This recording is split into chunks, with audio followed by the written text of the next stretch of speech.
City Scene, take 1, episode 1. The last show you were in, The Unfortunates, at ACT, you were the lead in that. Yeah. Can you talk a little bit about that experience? Oh, sure, yeah. The Unfortunates, wow, yes. What an amazing, incredible piece of theater. It follows the story of Big Joe, who has these giant fists that he can't open when he gets angry.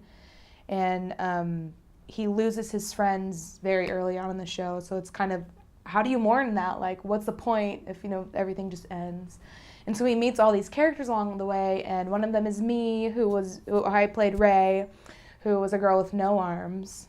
And it was basically her duty to teach him about strength and personal strength. And but there was hip-hop and gospel and contemporary musical theater, vaudeville, clowning, but they pulled imagery from World War I, like propaganda and plagues and comic books and video games. And so, it was such an ensemble piece.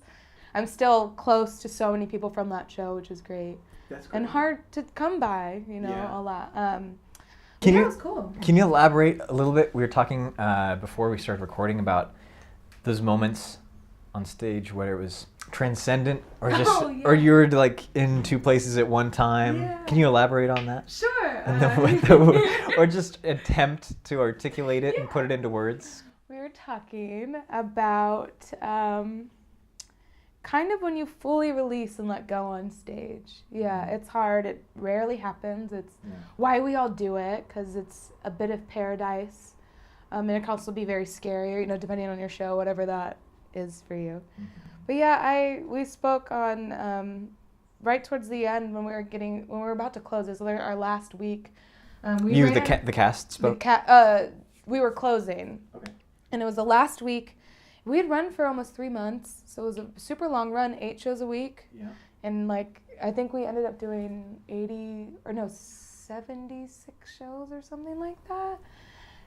I got these really kind of weird flashbacks, while I was during the show on stage looking at my stage partner, but it was like the whole world disappeared, and I saw us back week 1 of rehearsal, in the rehearsal hall, in rehearsal clothes, with director just sitting at the table, and we hadn't seen our director since opening, she had to go work on her next project, but it was something so magical, and it reminded me of the fun of it all and let go of the performance of it all, even for a brief second. But it was almost like heartbeats throughout the show. It would flash and I'd see the whole world and come back. And then the next thing I'd flash and see us in rehearsal there and come back. And it was nice. To me, it felt like a little hug from the show and from the universe. Remember that time? Oh, that's great. And it helped me reconnect because, it's hard to keep things fresh and keep things going. So it was nice to be oh yeah, that's why, and come back to it. But you're living in the hard work of it. It's all coming together. It's like exploring a forest, a dense forest every time you do a show.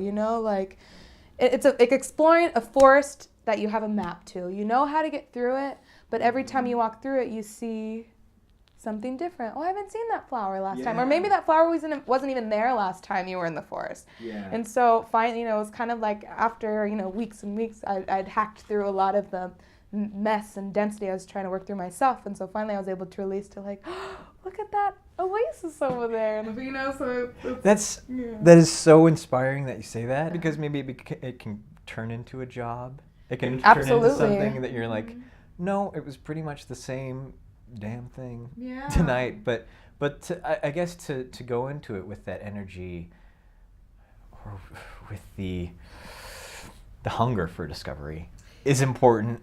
Yeah. And you would hope that you don't lose that over time.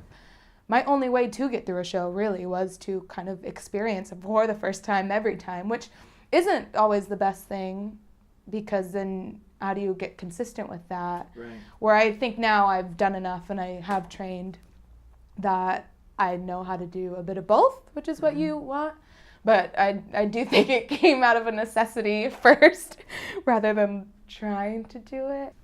Who inspires you, or do you have any role models?